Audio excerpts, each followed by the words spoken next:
Nosso tema de hoje, urgente, crucifique a carne. Hoje nós vamos falar nesse estudo a respeito da crucificação da carne, da necessidade de mortificarmos a carne, não darmos espaço para ela, não permitirmos que ela venha falar em lugar do Espírito Santo de Deus na nossa vida.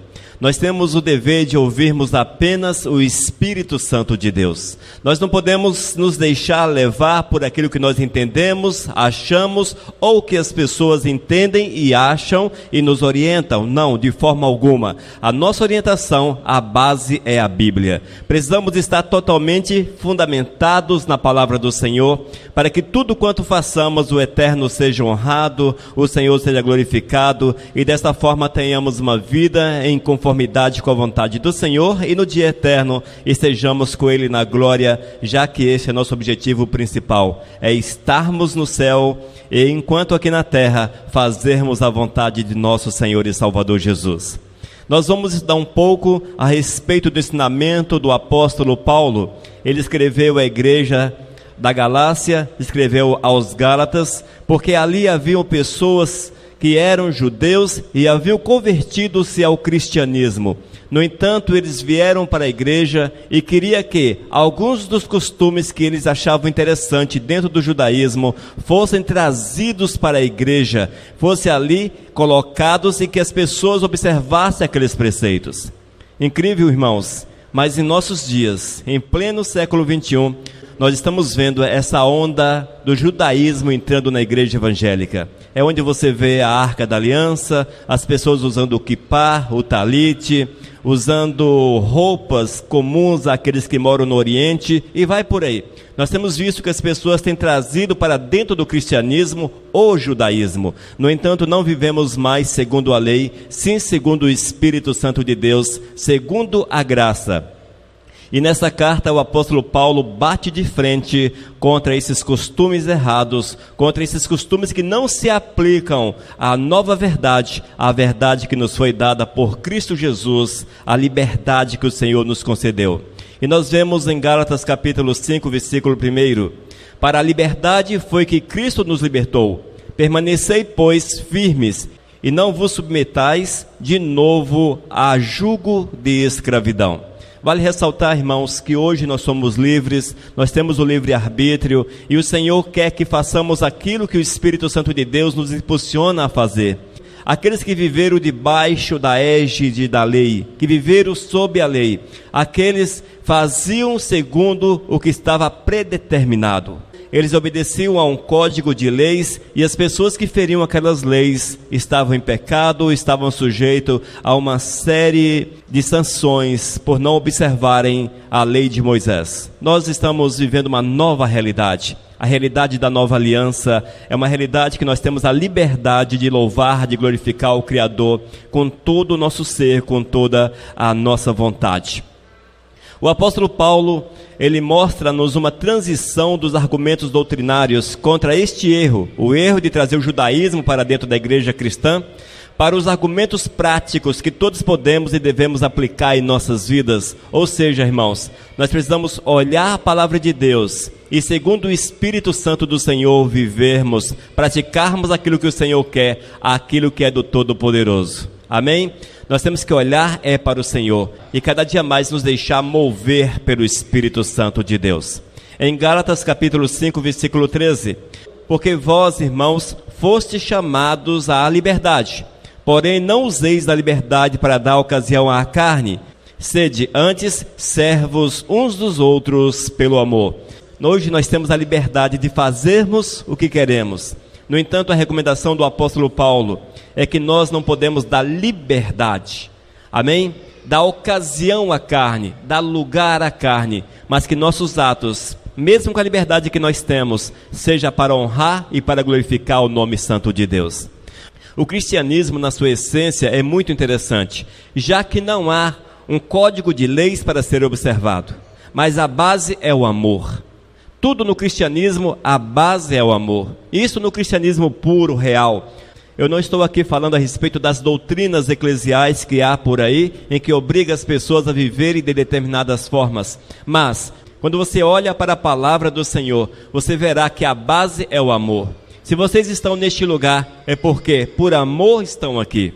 Se vocês leem a palavra de Deus, é porque por amor leem esta palavra. Se cantam, por amor. Se adoram, por amor. Se vão e falam o testemunho de Cristo, por amor. Porque esta é a base da nova aliança.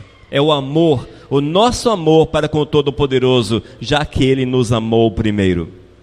E em consequência dessa liberdade que nós temos de servir ao Todo-Poderoso em amor, nós vamos trazer o nosso corpo, a nossa natureza, a nossa vontade, sempre amarrada à palavra, amarrada à vontade do Senhor.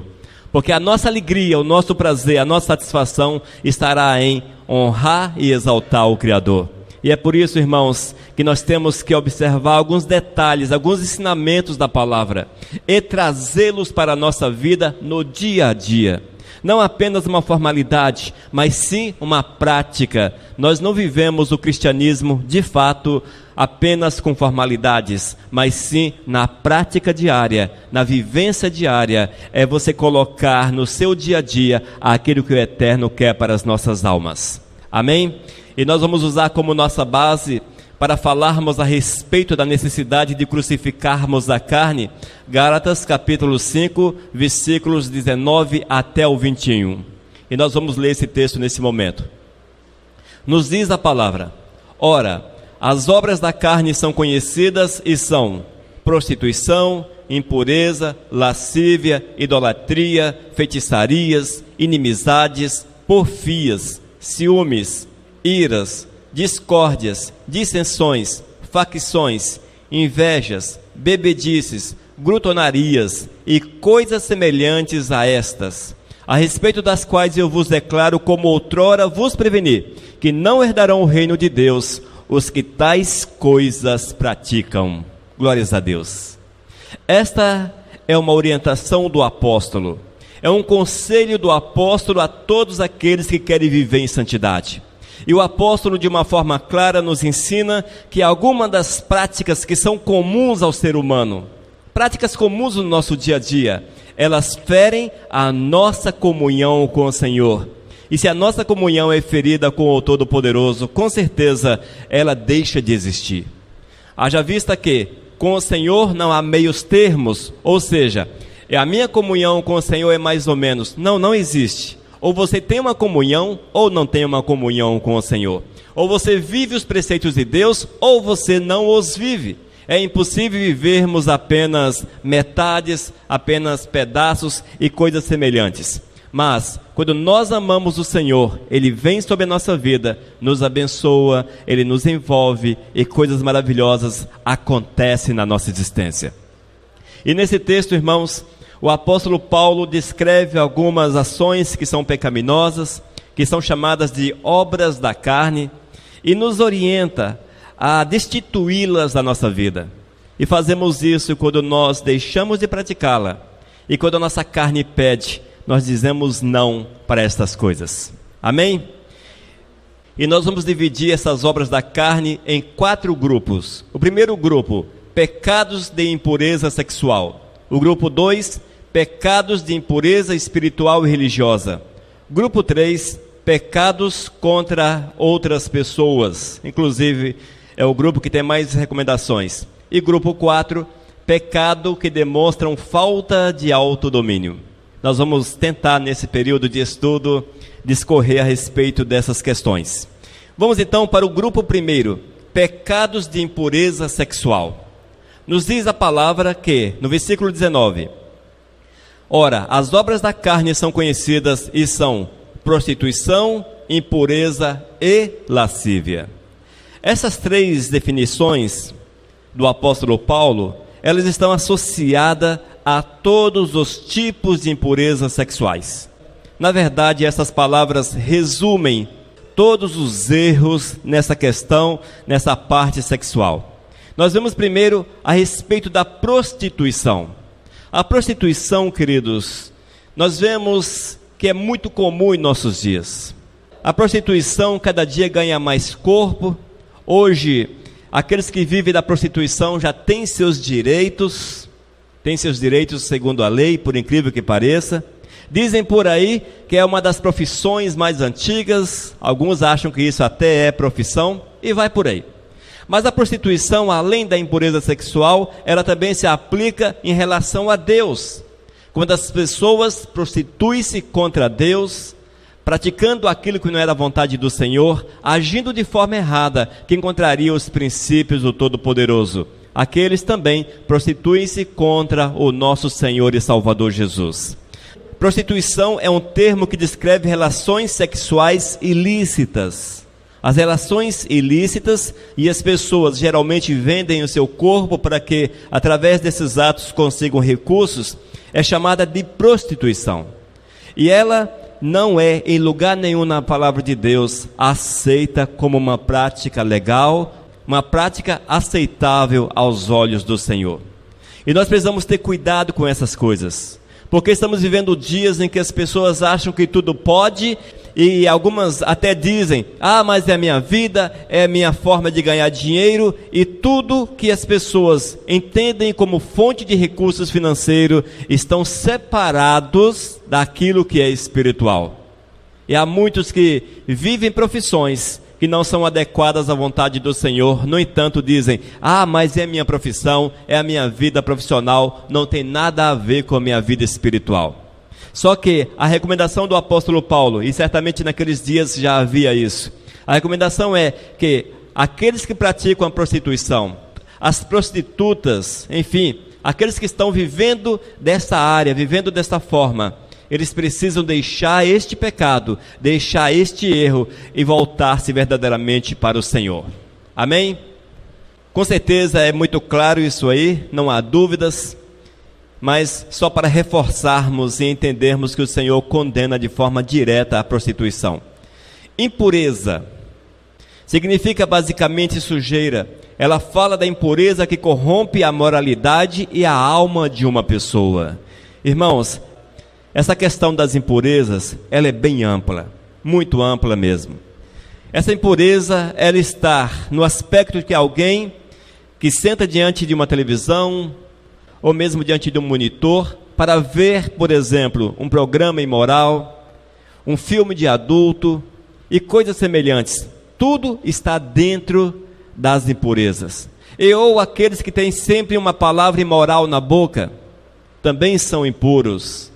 Ainda aqueles que sentem prazer em ouvir a respeito desses temas, são coisas que trabalham contra a moral das pessoas, mas as pessoas sentem prazer, também é impureza.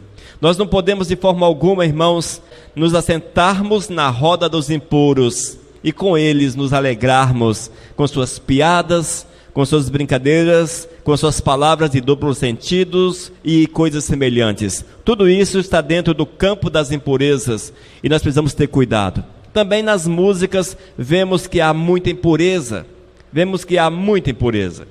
Nesses tempos em que o carnaval cada vez mais cresce no Brasil, também é uma fonte grandiosa de impureza. São ali as mulheres que estão totalmente despidas, as músicas que muitas vezes trabalham essa questão. Enfim, nós não podemos ter prazer nessas coisas, porque elas desagradam ao Todo-Poderoso. E ainda a lascívia. A lascívia sugere um amor ao pecado, de quem já perdeu a sua vergonha e imprudentemente viola a lei de Deus. E essa lascívia, amados, ela é mais comum do que parece. Ela se mostra uma realidade na mulher que veste-se de uma forma vergonhosa, querendo mostrar o seu corpo, para através disso despertar no próximo a cobiça. O homem também que veste-se de uma forma para despertar a cobiça, ou seja, todas as formas de ações que nós tomamos para despertar nos outros sentimentos sexuais, está dentro do grupo da lascívia. Nós precisamos ter cuidado com a lascívia, muito cuidado. São os decotes, são as roupas curtas, as roupas transparentes, tudo aquilo que você quer mostrar o corpo. E quando alguém quer mostrar o corpo, ela deseja que o outro veja e que tenha nisso prazer, que tenha nisso satisfação. E as mulheres entendem mais disso do que os homens, haja vista que elas se vestem para serem vistas E os homens olham, e os homens olham. É sempre dessa forma. E se passarem na rua duas mulheres, uma toda bem vestida, de calça, blusa, etc., e uma com uma mini saia de 10 centímetros, uma coisinha tampando os seios, com um salto alto, qual é que vai despertar a atenção? Qual, gente? Mas por que despertou a atenção? Porque aquela está agindo de forma lasciva. Ela desperta, irmãos, sentimentos baixos no próximo. Nós precisamos ter cuidado com essas questões, porque tudo isso desagrada ao Todo-Poderoso. E o parâmetro é: devemos nos vestir para que o Senhor tenha prazer. Amém? Isso leva-nos também a uma questão dos exageros. Não é que o Senhor se agrade com os exageros, mas tudo no equilíbrio. O nosso irmão até perguntou na nossa reunião a respeito de usos e costumes. A Igreja Missão Vivos, ela trabalha no equilíbrio. Nem longo demais, nem curto demais. Não mostrar-se demais, nem de menos, mas tudo no equilíbrio para ambos os sexos. Amém? Grupo 2. Pecados de impureza espiritual e religiosa. Idolatria e também feitiçaria. Nos mostra a palavra que a idolatria é um pecado. Mas o que é idolatria? Eu creio que todos sabem. Idolatria é a adoração de uma criatura quando deveríamos adorar somente ao Senhor. Na verdade, queridos, esse termo idolatria, ele é até um pouco mais extenso do que essa definição apenas. Mas tudo aquilo que ocupa o lugar de Deus na nossa vida, tudo aquilo que ocupa o lugar do Senhor, o faz idólatra. Uma religião, por exemplo, te faz idólatra. Uma igreja até evangélica te faz idólatra. Amém? Um pastor, um sacerdote, ele te faz idólatra. Um filho te faz idólatra. Um carro, um bem que você tem, ele pode te levar à idolatria. Queridos, idolatria é tudo aquilo que rouba o primeiro lugar de Deus na vida do ser humano. E quantas vezes temos visto que as pessoas olham em demasia para o pastor, para o sacerdote, e esquecem de olhar para o Todo-Poderoso. As pessoas olham e veem que a fonte do milagre, do poder, da restauração está no homem, e recorrem a apenas o homem, quando deveriam recorrer ao Todo-Poderoso. É uma forma de idolatria. Quando alguém acha que a sua igreja é tudo na terra, também é uma forma de idolatria. Quando alguém tem um bem, e esse bem é mais importante do que tudo, está idolatrando o bem. Um filho, um cônjuge, tudo isso, irmãos, que venha tomar o lugar do Senhor na vida da gente, se tomou o lugar de Deus, nos faz idólatra. E é evidente que se aplica de forma direta às estatuetas, às imagens, aos muitos deuses que há por este mundo afora, que recebem o lugar de Deus, que estão no lugar do Senhor, e recebem as orações, os louvores e toda sorte de culto. Claro, essas pessoas também estão dentro da idolatria. E ainda feitiçarias. Feitiçaria, irmão, é tudo aquilo que as pessoas buscam solução no oculto, no sobrenatural. Tudo aquilo. São as simpatias, são os horóscopos da vida, e mesmo recorrer a sacerdotes que estão vivendo o ocultismo, vivendo práticas que destoam dos princípios do Senhor, e estes vivem na bruxaria, na feitiçaria, toda prática voltada para o ocultismo, que não são segundo a vontade do Senhor, está dentro do grupo da feitiçaria. E nós precisamos vigiar bastante, irmãos, porque a feitiçaria, ela vem em coisas pequenas, como simpatias. O Brasil é um país muito voltado para a religiosidade, e as simpatias tornaram-se comuns no dia a dia. E até mesmo pessoas que vivem princípios religiosos do cristianismo são dados à prática da simpatia, que buscam lá a solução para os seus problemas, a solução para as suas dificuldades. Temos que ter cuidado, porque o maligno vem de uma forma muito sorrateira, quase invisível, mas te faz pecar, faz você ferir princípios de Deus. Amém? tudo aquilo que ocupa o lugar de Deus na nossa vida. Toda a fonte em que você busca a solução para os teus problemas, que não é o Senhor, mas tem a sua base no sobrenatural, no ocultismo, na religiosidade, tenha cuidado, porque você pode estar dentro da feitiçaria e muitas vezes você nem se apercebe dessa realidade. Amém? A respeito de feitiçarias, nós já vemos que o profeta Ezequiel condena essa prática. É uma realidade que foi nos dado pelo Senhor. Ezequiel capítulo 13, versículos 9 e 10. E a minha mão será contra os profetas que veem vaidade e que adivinham mentira. Na congregação do meu povo não estarão, nem nos registros da casa de Israel se escreverão, nem entrarão na terra de Israel, e sabereis que eu sou o Senhor Jeová. Visto que andam enganando o meu povo, dizendo, paz não havendo paz, e um edifica a parede de lodo, e outros a rebocam de cal não adubada. Amém. A respeito de feitiçarias, segundo esse texto de Ezequiel, nós temos visto uma prática dentro da igreja evangélica, por incrível que pareça. Nesses últimos tempos, a feitiçaria também tem entrado aos portais da igreja evangélica. E nós temos visto os adivinhos de plantão sentados no púlpito da igreja, trazendo revelações que não têm nenhum valor para edificar a vida de alguém, mas que satisfazem a carne das pessoas. Nós precisamos ter muito cuidado com as revelações e há pessoas que andam apenas atrás de revelações. Temos que ter cuidado para nós não errarmos o caminho em relação aos céus. Cuidado com as profecias, cuidado com as revelações. São bíblicas? Sim, são bíblicas. Mas o Senhor nos diz que o inimigo também tem poder para que, se possível, o eleito fosse enganado. É necessário que nós ouçamos as profecias, as revelações, e que nós possamos observá-las segundo a palavra de Deus, para vermos se há fundamento. Assim fazia a igreja de Bereia, para vermos se há fundamento, porque tem muita gente adivinhando o CPF, número de identidade, nome de pai, de mãe, lugar de nascimento dos camaradas. E eu me pergunto, para quê? Para que serve? Cuidado com a feitiçaria, irmãos, porque o Espírito Santo de Deus, ele age, mas o espírito da treva também age, e age com muito poder. Haja vista que o espírito das trevas não faz acepção, é só você estar com o teu coração aberto, não precisa fazer mais nada, e ele entra e ele move. O Espírito Santo, ele é exigente. O coração do profeta precisa estar lavado, purificado, totalmente depositado aos pés de Cristo Jesus.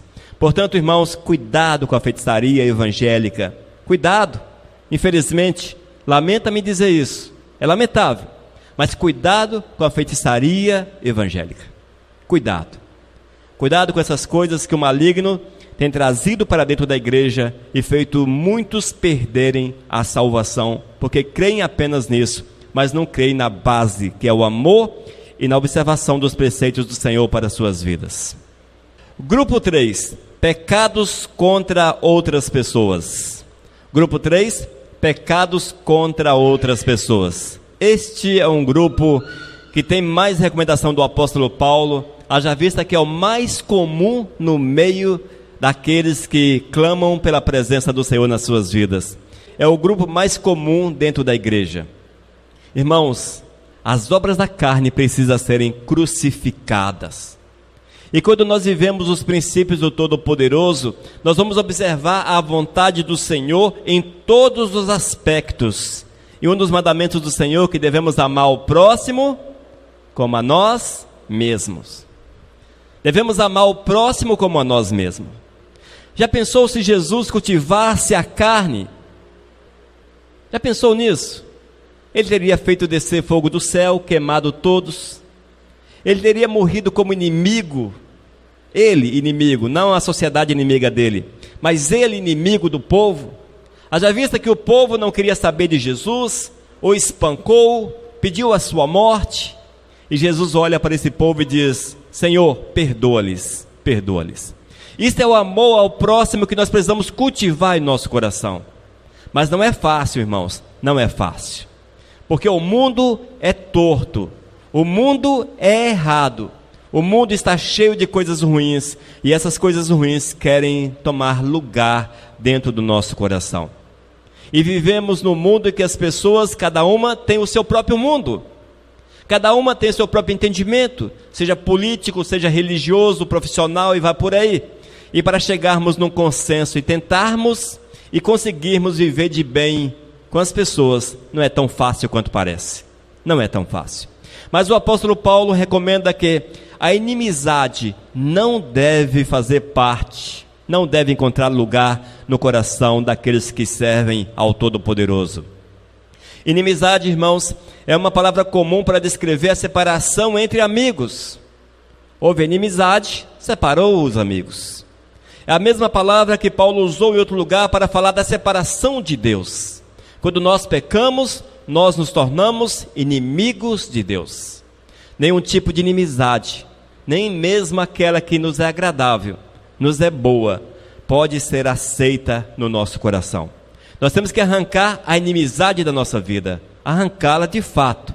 E se porventura você feriu alguém, se você machucou alguém e ele tornou-se teu inimigo, porque você feriu essa pessoa, necessário é que você vá até esta pessoa, e peça-lhe perdão. Essa é a parte mais difícil. Você tem que se humilhar. Vai e peça-lhe perdão.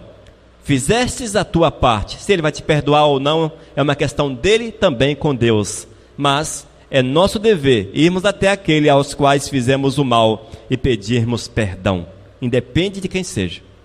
Se você não pode ir, mande um e-mail. Se não pode ir, manda uma carta. Fez a tua parte.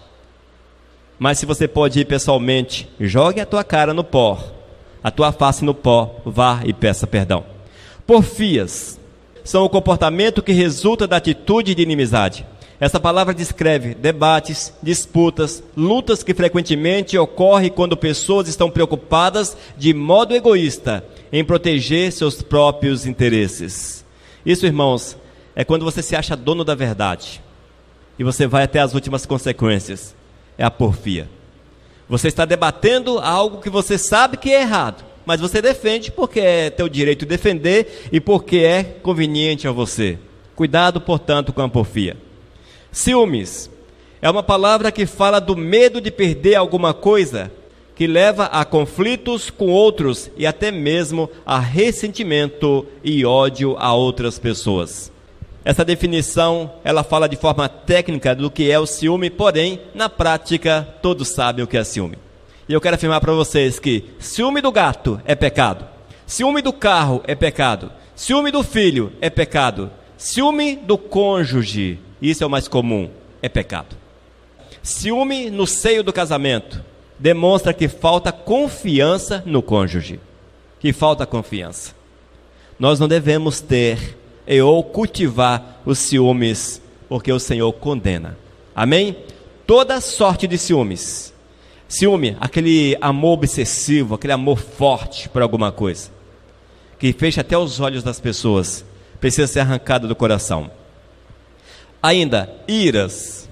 Iras é uma palavra forte que descreve a fúria e o impulso violento contra as pessoas ou coisas que nos ofendem. Irmãos, a ira é mais comum do que parece. É aquela pessoa explosiva. É aquela pessoa que por um motivo ou outro sai batendo, sai ofendendo, quebra o que tem dentro de casa, chuta o que acha pela frente, enfim, isto é a ira.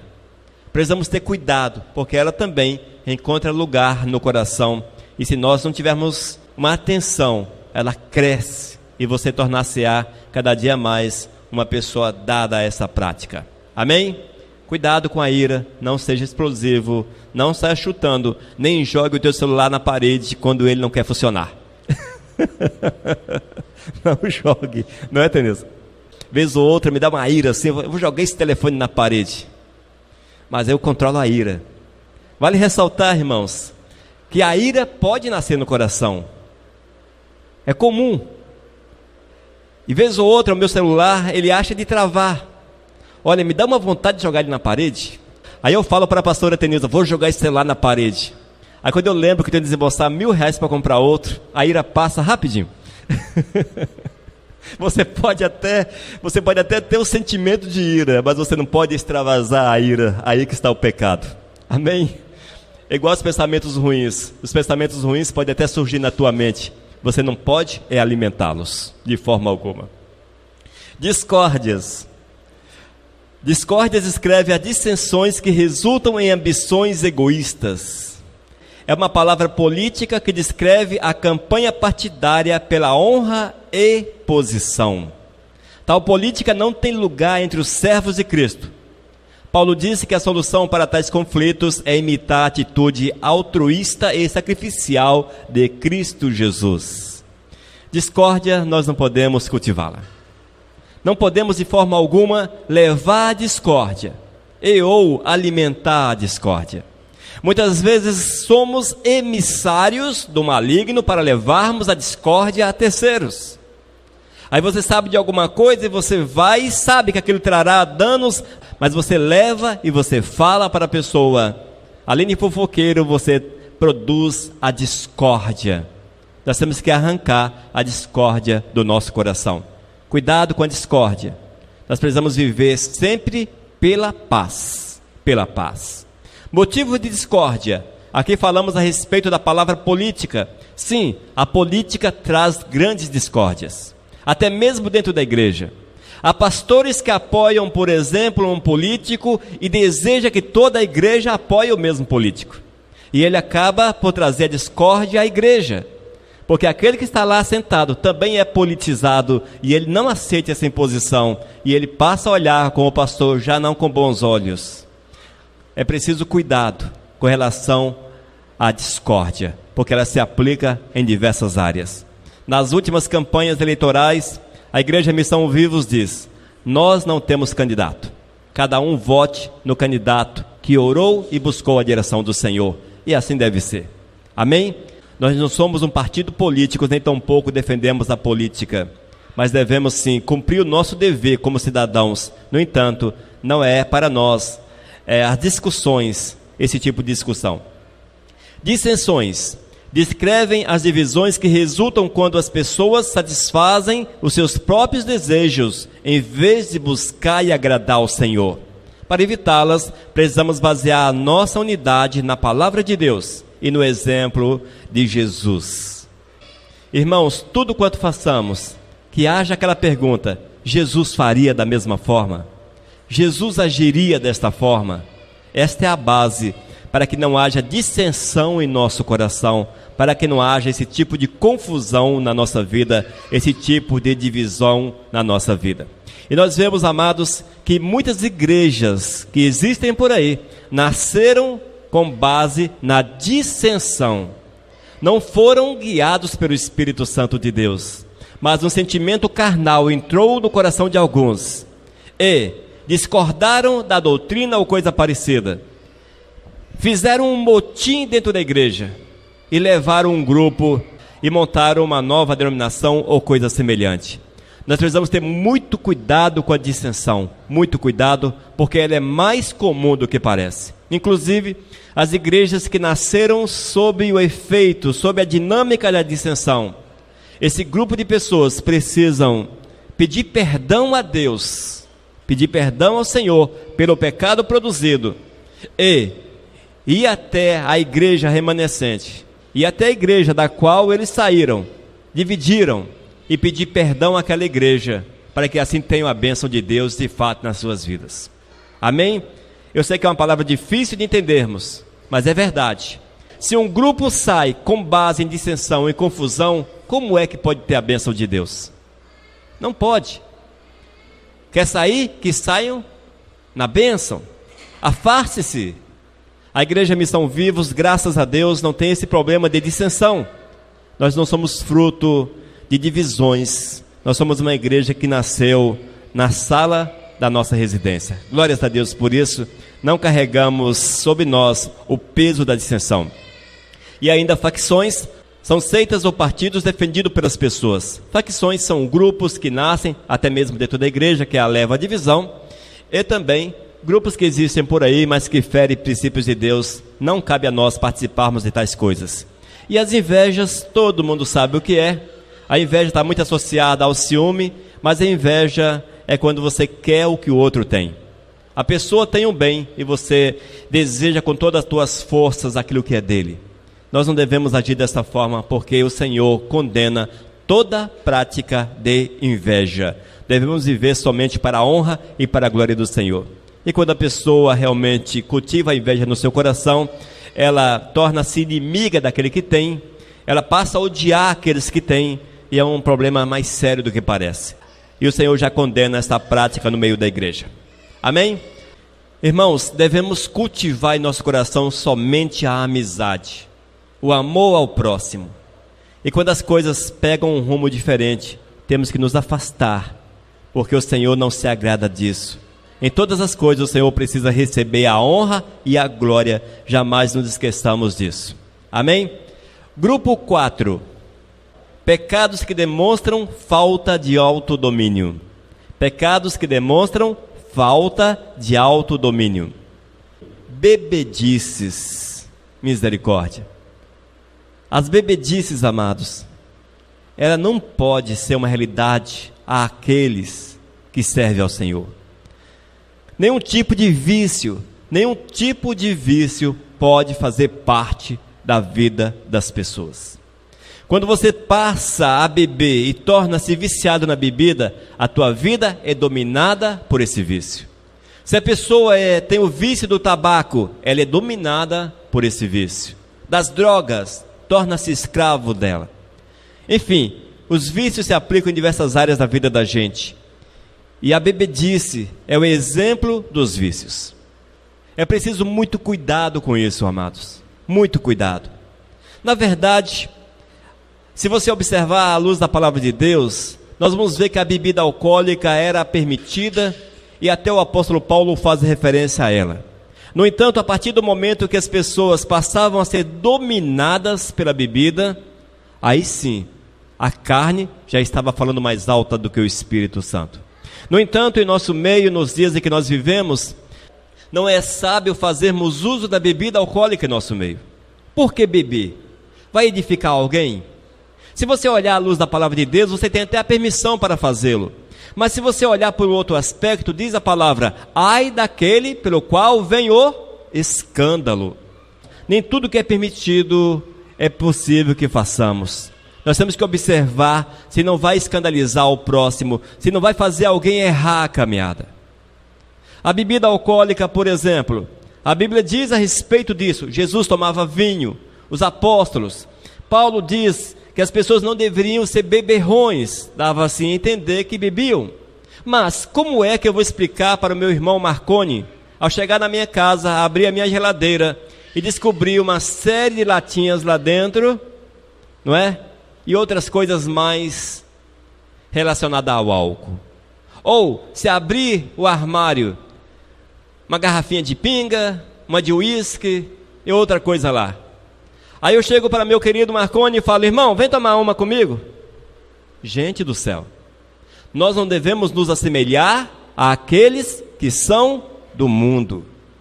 A questão da bebida lá no Oriente Médio, lá em Israel, era que era comum, era uma nação teocrática, uma nação voltada para o Senhor. Tudo o que eles faziam era o Senhor que deveria receber a honra e a glória. E nós vemos que a bebida existia desde os tempos muito antigos. Desde os tempos antigos. No entanto, não era condenado pelo Senhor, porque faziam aquilo para a honra e para a glória do Todo-Poderoso, e havia ali o domínio próprio.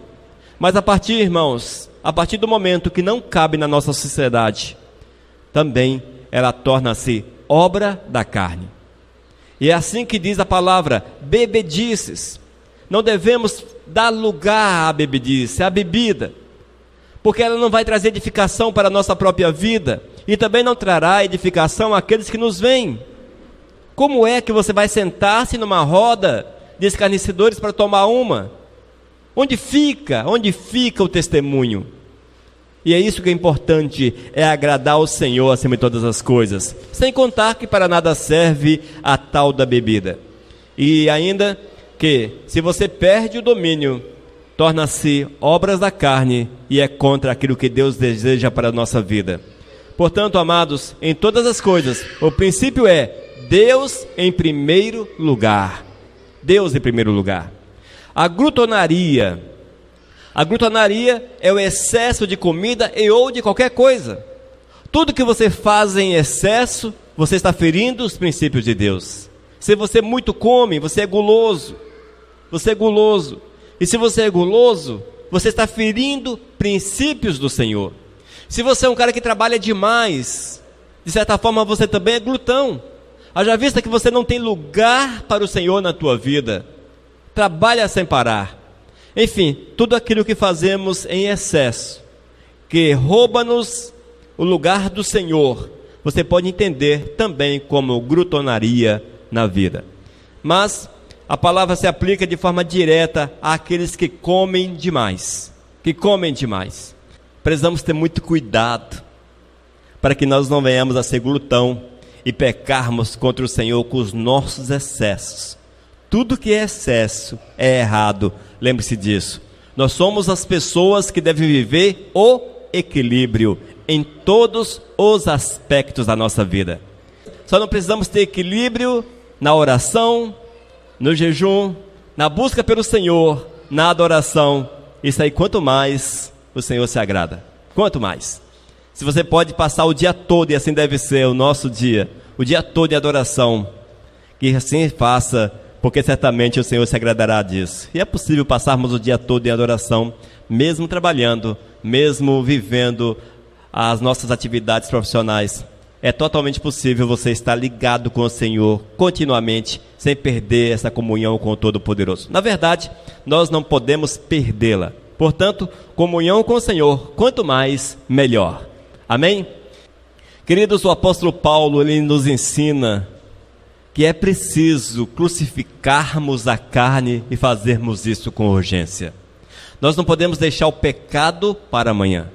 Nós temos que confessar o pecado hoje e buscarmos do Senhor o perdão hoje, porque o amanhã pertence ao Senhor e pode ser muito tarde, como diz um louvor. O amanhã pode ser muito tarde.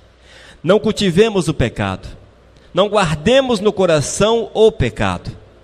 E a palavra deixa clara que há 4 grupos. Primeiro grupo, pecados de impureza sexual: a prostituição, a impureza, a lascívia. Ainda, grupo 2, pecados de impureza espiritual e religiosa: idolatria e feitiçaria. Grupo 3, pecados contra outras pessoas: inimizades, porfias, ciúmes, iras, discórdias, dissensões, facções, invejas.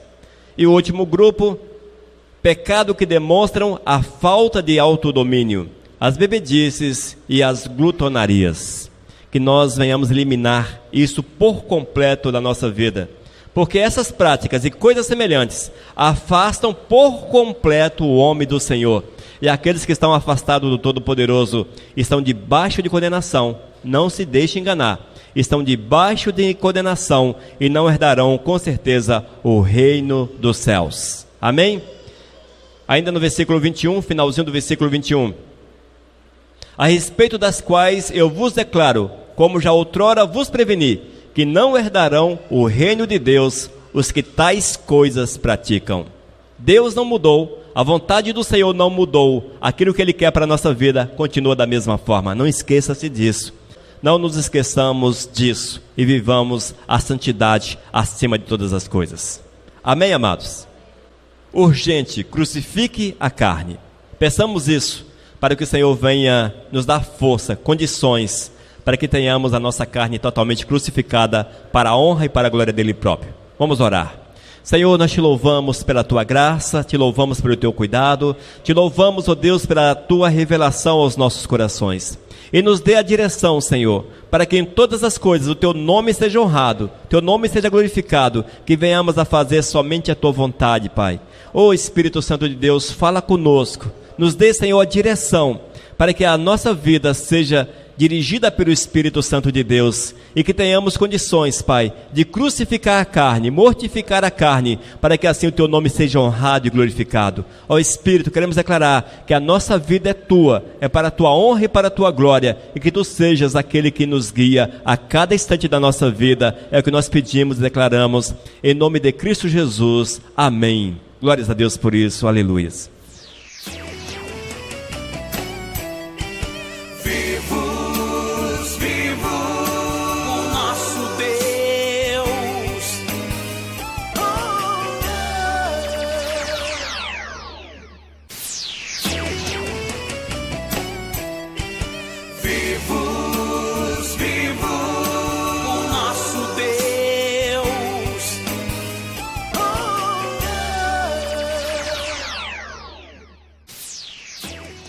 Mensagem número 638.